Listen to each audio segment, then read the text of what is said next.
Hello student, today we are learn second chapter विलस्य वाणी न कदापि में श्रोता अर्थात बिल की वाणी मैंने मेरे द्वारा कभी नहीं सुनी गई। विलस्य का अर्थ होता है बिल की अर्थात बिल की वाणी न यानी नहीं, कदापि मतलब कदाधन अपि कभी भी, मैं यानी मेरे द्वारा, मह्यम चतुर्थी भक्ति एक वचन, श्रुता यानी सुनी गई अर्थात मेरे द्वारा कभी भी बिल की वाणी नहीं सुनी गई। तो इस पाठ के बारे में आज हम अध्ययन करेंगे। ठीक है, प्रस्तुत पाठ संस्कृत के प्रसिद्ध कथा ग्रंथ, जो प्रस्तुत पाठ है वो संस्कृत के प्रसिद्ध कथा ग्रंथ पंचतंत्र के तृतीय तंत्र काकोलुकियम से संकलित है। पंचतंत्र के मूल लेखक कौन है? विष्णु शर्मा है। पंचतंत्र के मूल लेखक कौन है? विष्णु शर्मा है। इसमें 5 खंड है जिन्हें तंत्र कहा गया है। इनमें कितने खंड है? 5 खंड है, उनको क्या कहते हैं? तंत्र कहते हैं। इनमें गद्य और पद्य रूप में कथाएं दी गई है जिनके पात्र मुख्यतः पशु और पक्षी हैं। अर्थात जो पंचतंत्र में जो 5 तंत्र हैं उनमें केवल पशु पक्षियों के बारे में कहानियां लिखी गई है। तो हम काकोलुकीय जो तृतीय तंत्र है उससे एक कहानी है, कहानी का नाम है विलस्य वाणी विलस्य वाणी न कदापि में श्रुता, अर्थात बिल की वाणी मेरे द्वारा कभी नहीं सुनी गई। तो इसके बारे में हम विस्तार से अध्ययन करते हैं। तो कस्मिंचित् वने खरनकर नाम सिंह प्रतिवस्ति स्म सह कदाचित् इतस्ततः परिभ्रमन् शुद्धात्म किंचिदपि आहारम प्राप्तवान। अर्थात कस्मिंचित् अर्थात किसी वने, वने अर्थात वन में, सप्तमी विभक्ति एक वचन, खरनखर है अर्थात खरनखर नाम का, सिंह अर्थात शेर, प्रतिवस्ति अर्थात प्रतिवस्ती मतलब रहता, इसमें मतलब था अर्थात प्रतिवर्ती, इसमें रहता था, सह यानी वह, सह कौन? वह शेर, कदाचित इतस्ततः परिभ्रमण अर्थात कदाचित कभी, इतस्ततः इधर उधर, कभी इधर उधर, परिभ्रमण अर्थात भ्रमण करते हुए, परिभ्रमण मतलब घूमते हुए, शुद्धात अर्थात भूख से व्याकुल, शुद्धात अर्थात भूख से व्याकुल न यानी नहीं, किंचिदपि अर्थात कुछ भी, किंचित धन अपि किंचिदपि कुछ भी, आहारम अर्थात भोजन, प्राप्तवान अर्थात प्राप्त हुआ, अर्थात घूमते हुए को कुछ भी भोजन प्राप्त नहीं हुआ। ततः नहीं वहां से, तो सूर्यास्त समय अर्थात सूर्य अस्त के समय, एकाम महतीम गुहाम अर्थात एक, महती मतलब बड़ी, गुहा मतलब गुफा दृष्टवा अर्थात देख करके, सह यानी वह कौन? शेर, अचिंत्यत अर्थात सोचने लग जाता है, सोचता है अर्थात अचिंत्यत का मतलब हो गया लंग लकार में है, प्रथम पुरुष एक वचन है, अचिंत्यत सोचता है अर्थात सोचा, उसके द्वारा सोचा। नूनम एतस्याम गुहायाम रात्रौ को अपि जीव आगच्छति। नूनम अर्थात निश्चय, नूनम अर्थात निश्चय, एतेषाम गुहायाम अर्थात इस गुफा में रात्र अर्थात रात में, को अपि अर्थात कोई भी, जीव अर्थात जीव, आगच्छति मतलब आता है। अतः अत्रैव निर्गणो भूत्वा तिष्ठामीति, अतः मतलब इसलिए, अत्र धन एव वृद्धि संधि, अत्र धन एव अत्रैव वृद्धि संधि, निर्गुणो भूत्वा अर्थात छिपकर, तिष्ठामि अर्थात बैठ जाता हूँ। ठीक है बच्चों, समझ में आ रहा है? ठीक है, आगे चलते हैं। सेकंड पैराग्राफ क्या है? देखिए, ये देखो चित्र नजर आ रहा है आपको, जंगल है, गुफा है, शेर भी है और श्रृंगार भी है, गिद्दड़। ठीक है, एतस्मिन् अंतरे गुहायां स्वामी दधिपुच्छ नामकः श्रृंगारः समागच्छत्। एतस्मिन् इसी बीच, एतस्मिन् मतलब इसी बीच में, अंतरे मतलब बीच में, इसी बीच में, गुहाया अर्थात गुफा का, स्वामी गुहाया षष्ठी व्यक्ति एक वचन, षष्ठी गुहा शब्द है, स्त्रीलिंग है और षष्ठी विभक्ति एकवचन में क्या बनता है? गुहाया स्वामी दधिपुच्छ, अर्थात स्वामी जो गुफा का जो स्वामी है दधिपुच्छ नामक श्रृंगाल समागच्छत, अर्थात नाम का जो श्रृंगाल है, क्या है? श्रृंगाल अर्थात गिद्दड़ या सियार, समधन आगच्छत, समधन आगच्छत अर्थात आता है, सच यावत पश्यति वह जब तक देखता है, जब तक देखता है, सह वह जब तक देखता है तब तक सिंह पद्धति गुहायाम प्रविष्टा दृश्यते, वह जब तक देखता है तब तक जो सिंह की पद पद्धति, सिंह पद पद्धति अर्थात शेर के पैरों के निशान अर्थात चिन्ह, गुहायाम अर्थात गुफा में, गुहा शब्द से षष्ठी विभक्ति एक वचन में बना है, सप्तमी विभक्ति एक वचन में बना है, गुहायाम, गुहायाम प्रविष्टा दृश्यन्ते प्रवेश करते हुए नजर आते हैं, तथा सिंह के पैर उस गुफा में प्रवेश करते हुए नजर आते हैं। देखिए ये देखो, ये शेर के पैर गुफा में नजर आ रहे हैं इस सियार को, इस गीदड़ को, तो वह गीदड़ सोचता है न च भैरागत है, अर्थात न च भैरागत है अर्थात उसके पैर नहीं, नहीं न मतलब नहीं, च मतलब और, वही रागत अर्थात बाहर नहीं आए, श्रृंगाल चिंत्य श्रृंगाल सोचता है या सियार सोचता है, अहो विनिष्टोस्मि अब मैं नष्ट हो जाऊंगा,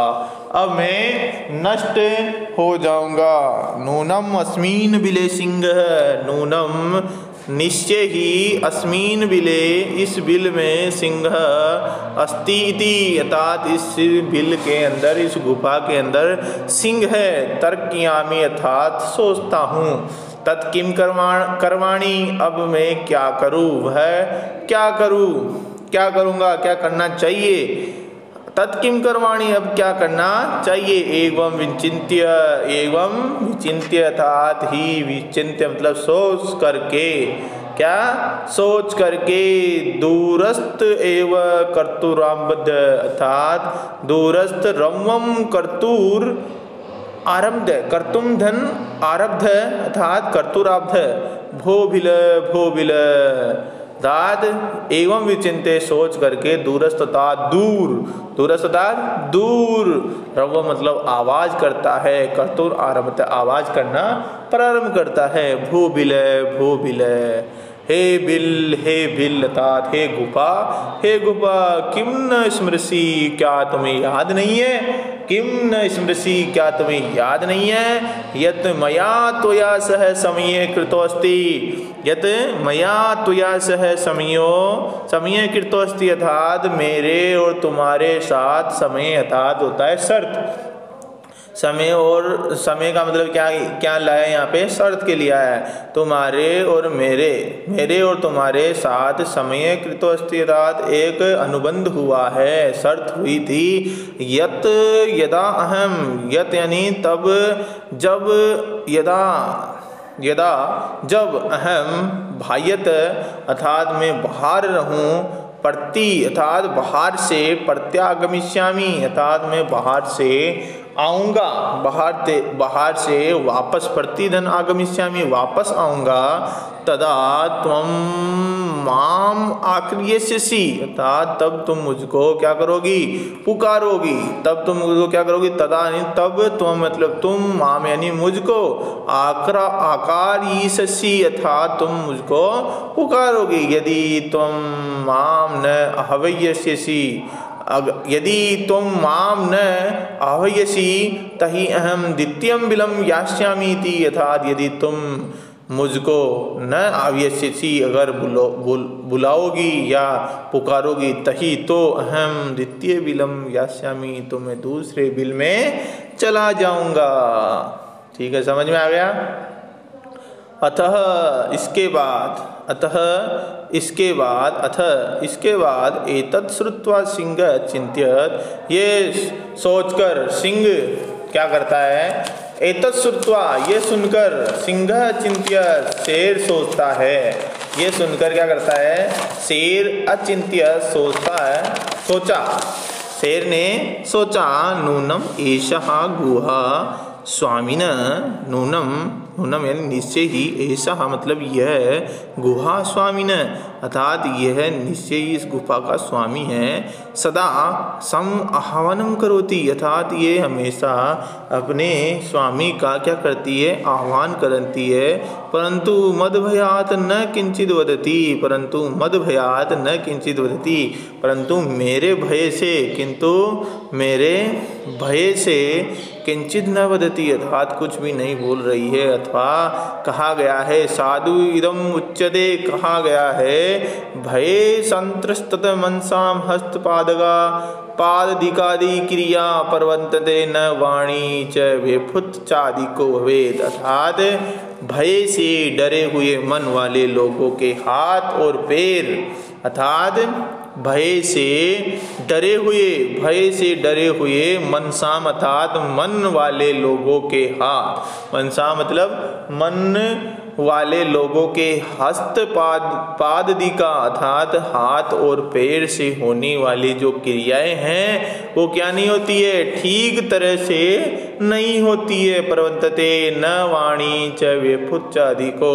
और वाणी भी, अर्थात और वाणी भी, च मतलब और वाणी भी ठीक तरह से काम नहीं करती है, और क्या हो जाती है, घबराहट हो जाती है। देखो बच्चों, जब किसी को भय होता है, क्या होता है, भय होता है, तब क्या होता है कि ना तो उस व्यक्ति के हाथ और पैर काम करते हैं, ना ही उसकी जो वाणी है वह भी अच्छी तरह काम नहीं करती है, हड़बड़ाहट होने लगती है, घबराहट महसूस होती है।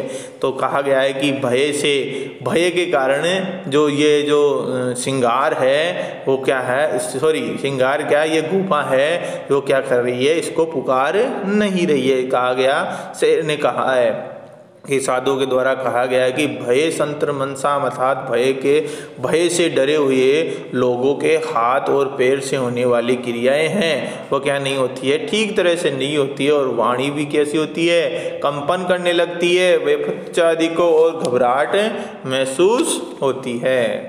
तो फिर आगे चलते हैं कि तद अहम अस्य आह्वानं करोमि, तद अहम वह अहम, मैं अस्य आह्वानं करोमि, मैं इसका आह्वान करता हूँ।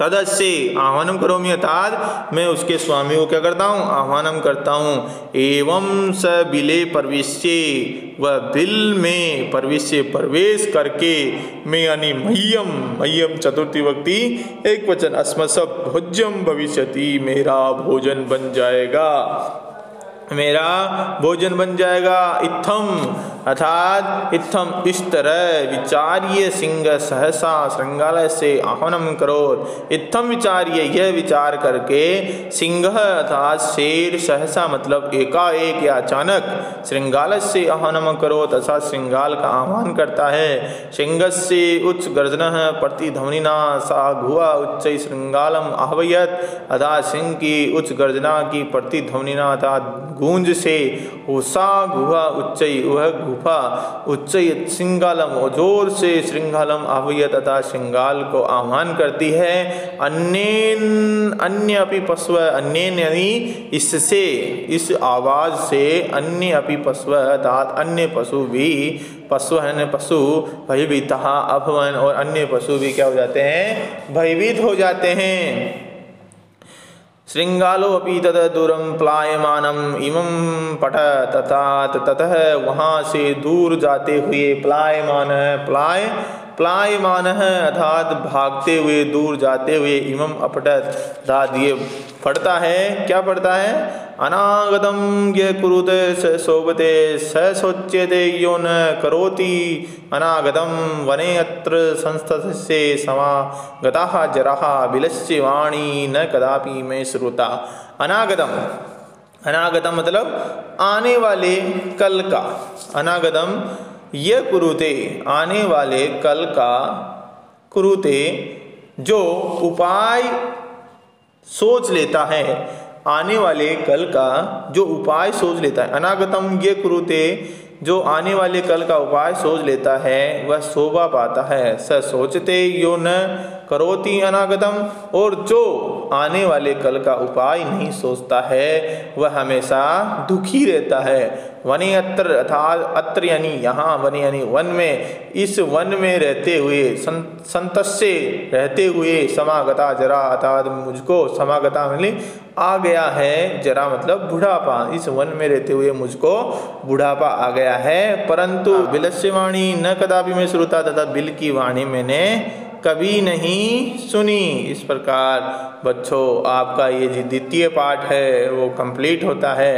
और आपको मैं आशा करता हूँ कि ये पाठ आप बार बार वीडियो को देखोगे तो आपको ये पाठ समझ में आएगा और अच्छे से समझोगे, ठीक है। और इसके जो शब्दार्थ है वो आपको करने हैं। उच्चारण स्थान एक पदेन उत्तरतः सिंहस्य नाम किम, जो आप पाठ को अच्छी तरह पढ़ लोगे तब आपको समझ में आ जाएगा। पूर्ण वाक्य उत्तरतः एकांकित पदानी प्रश्न आधारित प्रश्न निर्माण करना है, ये क्वेश्चन आंसर आपको करने हैं, ठीक है।